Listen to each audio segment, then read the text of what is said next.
A very good day to you and welcome here at Professor Herman Manyora's channel. My name is Simon Irungu and this is the big question. To help me tackle this question, I'm joined in by Professor Herman. How are you doing, sir? Good. You can see a good-looking mug over here written mentor, dad, friend, teacher, hero. Yes, Did someone get you this for Father's Day? Yes, it's Father's Day. Okay. I don't know if you've seen the statistics. We are currently the most viewed political channel all over Kenya. Oh, And, wonderful. I'd like to tell people who have not joined the channel to go ahead and subscribe, share the content with some of their friends so that they can also get to hear what we talk about. Yeah, thank you. Okay, now, how prepared are you for today's episode? I'm more than prepared. Okay, I don't want you fumbling in the middle of the show. No, I'm more than prepared. Okay. A little under the weather, but strong man. Okay, now let's move to the question. I'm not certain like you. Okay, now Yes. how... you had to say that. Okay, now let's go to the question for today. Has Kenya moved from regional-based politics? You know, Kenya, from looking at 2013, looking at 2017, communities like the Kikuyu, the Luyas, and the Kamba, they used to put their votes in one basket. But currently, we are seeing Raila climbing Mount Kenya slowly by slowly. Some people saying that he's almost at the top of Mount Kenya. Has Kenya moved from that? And what's the genesis of regional politics? I don't think there's a major departure. Our politics is still majorly ethnic-based, regional-based. And what we are witnessing is perhaps just that there are regions that do not have a presidential candidate, or those that are not major partners in a major formation. You mentioned the Luyas and the Kambas. They were major partners in NASA in 2017. 2013 also. And in 2013, the Kamba Nation was a major partner in CORD. The Kalenjin Nation was a major partner in Jubilee in 2013 and 2017. So now, when you look at the Mount Kenya people, they are major partners in UDA, but the recent development is challenging that, and they are beginning to doubt whether they actually are the major shareholders because of other players coming on board and being promised things. So for that reason, the Kikuyu Nation, the Gema Nation, is still also not quite fitting in some formation as one whole. That's why Raila would go there, Ruto is there majorly, but they are not the way they were in 2017. So basically what you're saying is that regional politics, it's only affecting the Kikuyu. They are the only ones who this time around are not playing politics regionally. No, all regions are affected. All regions are affected. The Kikuyus are only affected in the sense they are not all voting in one basket because they don't have a presidential candidate. They had joined William Ruto in the hope that they were the major shareholders, that UDA was their home. But to the extent that UDA has invited other people into a partnership called Kenya Kwanza, the Kikuyus are no longer that sure that this is their government, this is their thing, this is their party. Yeah. So they have to cast their votes in different baskets in order to... So now they become open to attack. Like what Mother Karua and Raila are now doing. They are doing that because, for example, supposing UDA remained intact the way it was, without Mudavadi, without Kalonzo, what you call him, Mutua, and all these players, Kingi, Alfred Mutua, and Wetangula. If it remained intact, the perception that it was a Kikuyu party would have made it very difficult for Mother Karua and Raila Odinga to attack the mountain. Now, what are some of these the advantages of playing politics regionally? It makes it easier for people because all you need is have one region and another, and maybe you are already home and dry. Okay. Instead of going for individual votes, you go for them as a basket. It's easier to collect a basket than the individual members of that basket. Now, should we be having regional kingpins, like let's say the Kikuyu? If you want to approach the Kikuyu approach, for example, let's talk about Uhuru Muigai Kenyatta. If you want to talk to the Luhya people, you talk to Musalia Mudavadi. Should we go to that? It's not a question of whether we should. It's a question of what is. That is the situation now. And I kept telling William Ruto and these people, you are wishing that it was different. You think it's different. That's wishful thinking. Okay. It is so. They got to realize I had been right all along, in my view, when it's a little too late. If they had discovered and agreed with me that you cannot play Kenyan politics today outside its ethnic and regional matrix, they would have done very well. But they ignored what some of us were telling them. Now they are seeing They have come to do what we told them they should have done. But not to say that's the way we should play our politics. That's the way it is. And even in America, contrary to what many people think, there are pockets of those kind of demographies. It's just demography. Is you approach people. If you are President Trump, you approach evangelicals and you make yourself attractive to them. You see, you approach yourself to they are called the Mexicans. They have Latinos. The Latinos. Yeah, you approach yourself to the black vote, to the educated white, to the college. You know, those are demographies. Basically, you just make you make yourself loved by. Yes, those people. Demographies. So in our case, we are basically ethnic and regional. It will take a while to go away. Okay, now you're saying that that's not how it should be. How do we come out of this? There's nothing wrong with it. The only problem here is that when we militarize the ethnicities, when we make tribe, when we weaponize tribe, when we make tribe go against tribe, so because you have to militarize them in some way for you to get them to support you fanatically. That's where it is wrong. But going to the Luos to get their support, there's nothing wrong with that. Okay. Yeah, it's nothing wrong. But when you turn the Luos to hate Kikuyus, then that's wrong. Go to them, let them vote for you. But don't say all the things the Kikuyu said about Raila and all the things the Luos were saying about Kikuyus. That's where it goes wrong.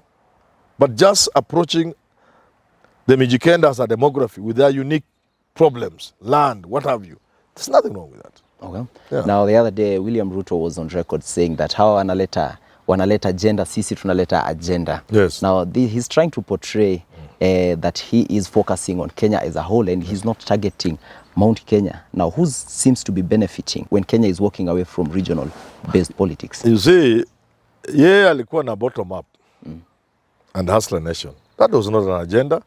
That was something catchy. That was something that brought vibes with it. People resonated with it. And Raila was talking about agenda. Now he's flipping over and giving Raila the benefit. Because he's now talking of an agenda as opposed to gender. Gender need not even be an agenda. Gender itself has vibes. And you can see it. The country is catching gender fever. So he's running away from what was an advantage to him and letting Raila run away with that advantage. So how should William Ruto play his cards then? You know, he has to stop calling Mother Karua Yule Mama. Him and Gachagua, Yule Mama. And saying, I want to let gender.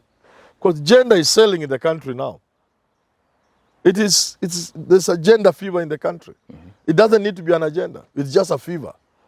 Hustler was just a fever. It wasn't an agenda. Bottom up is not an agenda. It's just a fever. Watu wanashika homa. Hustler. Okay, uliza mtu what is hustler? You saw Alice Homa on TV trying to bottom men from you can't explain. None of them, not even Ruto. Actually, Ruto was put in a position where he was watching his people being asked what bottom up means. And they can't answer because there's nothing. He was embarrassed. It is nothing. There's no agenda, but it is selling. So to say gender is not selling, gender is not an agenda, is to miss the point. Gender is selling. And that's what matters in politics. And is Raila breaking this story of regional-based politics? Because for the first time, we can look at 2013, we can look at 2017. He was not able to climb Mount Kenya, but currently he's almost at his... How is he breaking this regional-based politics? First, his association with Uhuru has been rubbished by people. People actually saying that Uhuru is spoiling. It's wrong. It cannot count for naught that Uhuru is supporting you and Uhuru is from Mount Kenya. All the big boys and girls around the mountain listen to Uhuru Kenyatta. And they have a following, however little. Secondly, Raila himself had a following on the mountain, which was reduced because of roadblocks put in his way by government. Now, government is not as clear the road for him. Secondly, or thirdly, Mother Karua is changing things on the mountain. They may not vote for Raila in the numbers one might want if they're on the side of Raila, but they will tilt things in favor of Raila. Because people are already saying that Raila doesn't need 100%, no. Only need a small percentage of the mountain. If we go to 40% of the mountain, Ruto is cooked. Currently, they were targeting 30%. 30% is they will win the race, but 40% Ruto will not even go to an election. Okay, now some communities, maybe they look at the minority communities, have not been able to enjoy privileges that come with holding high offices in the country now. How do they benefit? How do they get into Kenyan politics? How do they put away this region-based politics? You know, the constitution is clear about minorities. They must be included in the affairs of the country, in terms of placements in jobs, in terms of political and elective positions. So the constitution is clear. However, we'll have to accept that politics is about numbers. Politics is about power. You get power by having the numbers. So if you do not have the numbers, you won't get the power. So if I'm looking for power, I'll look for people who bring the numbers. Certainly when I form government, I can't ignore them, because just as they got me into power, they can remove me by siding with my opponents and impeaching me. You know, you must maintain your friends as you go to power. So they are the numbers that take you to power. But the same numbers can be used to impeach you. So you have to keep them. So you'll have to do a number of things for them. But because the country belongs to all of us, a good leader will always remember it's not just power, it's not just the numbers. It is the future of the country. And the future of the country is guaranteed when all of us feel part of the country. That's why people who are tribal in their thinking do not know they are being short-sighted. Some of the things that have been done in this country, maintaining a certain community in power disproportionately, is not sustainable in the long run. You are a happier Kikuyu if Luos are happy and Luyas are happy in the Pokoma Mijikan, everybody's happy. Don't you think you can feast today when others are watching? That may only be today or tomorrow. After tomorrow, it will not be feasible or sustainable. Now, looking into the future, how long do these minority communities have to wait in order to enjoy high offices like the president, maybe the deputy president, maybe an office like the prime minister? How long do they have to wait? No, it's not that long. When Moi became president, he was from my minority Tugen. Even the Kalenjin then were not anywhere near the big tribes. Kithure Kindiki almost made history. He's from the Raka, a very small community. He almost became deputy president and perhaps president in the future. So these things happen. If you force them, they won't happen. Let them just move. And moreover, there are civil society organizations that are pushing for equality in this country. Media should also advance this agenda. People also, through litigation, people go to court. People like Okio Mtata. There are people challenging government appointments.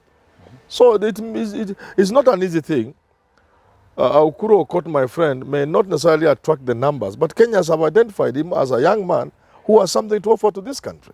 Okay. And I hope and believe that whether it is Raila or Ruto, people like Aukuro Okot should be brought into the mainstream of politics and of running of this country. He's at Rukana. Yeah, we will do it. We'll have to do it. We have no option. Okay, now perhaps as we come to an end, for someone who's not gotten your answer very clearly, because the show is quite long for today. Now, has Kenya moved from regional-based politics? I said yes and no, but majorly no.